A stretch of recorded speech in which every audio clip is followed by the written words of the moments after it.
ನಿಮ್ ಸ್ಕೂಲಿಂಗ್ ಎಲ್ಲ ಚನ್ನಪಟ್ಟಣದಲ್ಲಿ ಇಲ್ಲ, ನಾನು ಫಸ್ಟು 1ನೇ ಕ್ಲಾಸು ಚನ್ನಪಟ್ಟಣದವರೆಗೂ ಮುಗಿಸಿದೆ. LKG UKG 1ನೇ ಕ್ಲಾಸು ಚನ್ನಪಟ್ಟಣ ಹೇಮಾವತಿ ಅಂತ ಒಂದು ಸ್ಕೂಲ್ ಇದೆ, ಅಲ್ಲಿ ಮುಗಿಸ್ದೆ.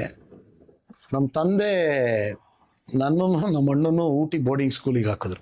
ಸೈಂಟ್ ಜೂಡ್ಸ್ ಪಬ್ಲಿಕ್ ಸ್ಕೂಲ್ ಅಂತ ಇದೆ ಕೋಟಗಿರಿ, ಊಟಿಯಿಂದ. ಅಲ್ಲಿ ಹಾಕಿದ್ರು. ನಾನು ಅಲ್ಲಿ ಒಂದು 6ನೇ ಕ್ಲಾಸ್ವರೆಗೂ ಓದಿದೆ. ಅಷ್ಟೊಳಗೆ ನನ್ನ ತಂದೆಗೆ ಲಾಸ್ ಆಯಿತು, ಮತ್ತು ಅವ್ರ ವ್ಯವಹಾರದಲ್ಲಿ ಒಂದಷ್ಟು ಏರುಪೇರುಗಳಾಯಿತು. ಸೊ ಅಲ್ಲಿ ಅವಾಗೆಲ್ಲ ಫೀಸ್ ಎಲ್ಲ ಭಾಳ ಕಾಸ್ಟ್ಲಿ, ತುಂಬ ದೊಡ್ಡ ಸ್ಕೂಲ್ ಅದು, ಇಂಟರ್ನ್ಯಾಷನಲ್ ಸ್ಕೂಲ್ ಅದು, ICSE ಬೋರ್ಡಿಂಗ್ ಸ್ಕೂಲ್ ಸ್ವಲ್ಪ ನಾನು ಇದ್ದಿದ್ದ ಚೇಷ್ಟೆಗೆ ನಮ್ಮಪ್ಪ ನಮ್ಮ ಮಗ ಇಲ್ಲಿ ಇದ್ಬಿಟ್ಟು ಏನೋ ಆಗೋಗ್ಬಿಡ್ತಾನೆ ಅಂತ ನಂಗೆ ಕರ್ಕೊಂಡೋಗಿ ಅಲ್ಲಿ ಬಿಟ್ರು. ಓಕೆ. ಸೊ ನಮ್ಮ ಅಣ್ಣ ICSE ಸಿಲೆಬಸ್ ಆಗಿದ್ರಿಂದ 10ನೇ ಕ್ಲಾಸ್ವರೆಗೂ ಅವ್ರು ಅಲ್ಲೇ ಮುಗಿಸಿದ್ರು.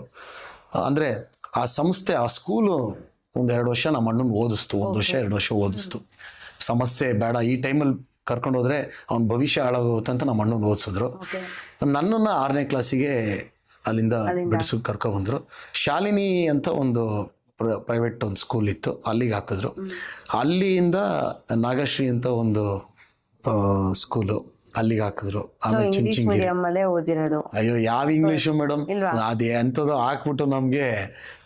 ನಾನು ಹೇಳಬೇಕು ಅಂತಂದರೆ, ಇವಾಗ ನಾನು ಮಾತಾಡ್ತಾ ಇದ್ದೀನಲ್ಲ ಕನ್ನಡ, ಇಷ್ಟು ಬರ್ತಾನೆ ಇರಲಿಲ್ಲ ನಾನು ಕನ್ನಡ ಊಟಿ ಬೋರ್ಡಿಂಗಲ್ಲಿ ಇದ್ದಾಗ.